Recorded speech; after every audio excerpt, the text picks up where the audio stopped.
को सॉल्व करते हैं। क्वेश्चन जेईई मेंस 2026 में पूछा गया है फ्रॉम मोल कॉन्सेप्ट। इसमें देखिए the ratio of mass percentage of CH, ठीक है, कार्बन एंड हाइड्रोजन का जो मास परसेंटेज है वो 12:1 दिया है। इट हैज़ 2 कार्बन एटम्स, ठीक है, इसमें कितने कार्बन एटम है 2, और हाइड्रोजन का हमें पता नहीं, उसको हम x मान लेते हैं, ठीक है। The weight in gram of CO2 formed when 3.38 gram of this hydrocarbon is completely burned in oxygen. ये बोल रहे हैं कि जब इसका हम वेट 3.38 ग्राम लेंगे तो कितना अमाउंट बनेगा CO2 का। तो सबसे पहले हमें पता होना चाहिए हाइड्रोकार्बन है क्या, ठीक है। यहाँ पे देखिए 2 कार्बन एटम्स हैं, है ना, तो उसका टोटल मास कितना हो जाएगा 12 × 2 = 24 ग्राम पर मोल, ठीक है। तो कार्बन बाय हाइड्रोजन = कार्बन का मास 24 हो गया, हाइड्रोजन का हम मान लेते हैं x है, ठीक है, टोटल मास x = रेशो कितना है 12/1, ठीक है। तो x की यहाँ से वैल्यू कितनी आ गई 2, मतलब हाइड्रोजन के कितने एटम्स हैं 2। तो ये हाइड्रोकार्बन क्या बन गया C2H2, है ना। इसको हम बर्न करेंगे ऑक्सीजन में, ये बनाएगा ऑलवेज CO2 एंड H2O, ठीक है। हाइड्रोकार्बन की बर्निंग है, इसको बैलेंस कर लेते हैं पहले। यहाँ 2 एटम कार्बन के, यहाँ 2 लगा दिया, ठीक है। हाइड्रोजन बैलेंस है, ऑक्सीजन यहाँ पे 5 एटम्स हो गए टोटल, ठीक है। तो यहाँ पे क्या लगा देंगे हम 5/2, ठीक है। चलिए अब इसको हम सॉल्व करते हैं।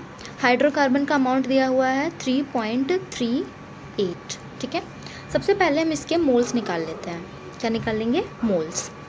3.38 को डिवाइड करेंगे 26 से, ठीक है। इसका मोलर मास क्या हो जाएगा 26। तो ये आ गया क्या हमारा मोल्स ऑफ C2H2, ठीक है। अब यहाँ पे हमें क्या फाइंड आउट करना है, हमें निकालने हैं मोल्स ऑफ CO2, ठीक है। तो चलो इसको निकालते हैं, ठीक है। अब यहाँ देखो 1 मोल C2H2 से कितना मोल बन रहा है CO2 का 2 मोल्स ऑफ CO2, है ना। और यहाँ से इसको जब हम कैलकुलेट करेंगे तो आएगा 0.13 मोल ऑफ C2H2, ठीक है। तो इससे कितने मोल्स बनेंगे CO2 के, यह आ जाएगा 2 × 0.13 मोल ऑफ CO2, ठीक है। तो ये कितना आ जाएगा 0.6226 मोल ऑफ CO2। ये तो मोल्स आ गए।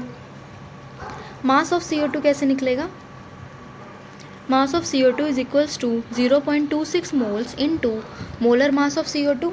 CO2 का मोलर मास कितना होता है 44 ग्राम पर मोल, है ना। तो यहाँ से जब इसको कैलकुलेट करेंगे आएगा 11.44 ग्राम्स, ठीक है। कितना आएगा 11.44, ठीक है। आपको ये क्वेश्चन अच्छे से समझ में आया होगा, ठीक है। यहाँ पे आंसर क्या है ऑप्शन बी। ऐसी डिटेल्ड वीडियो सॉल्यूशंस के लिए इस चैनल को सब्सक्राइब करें।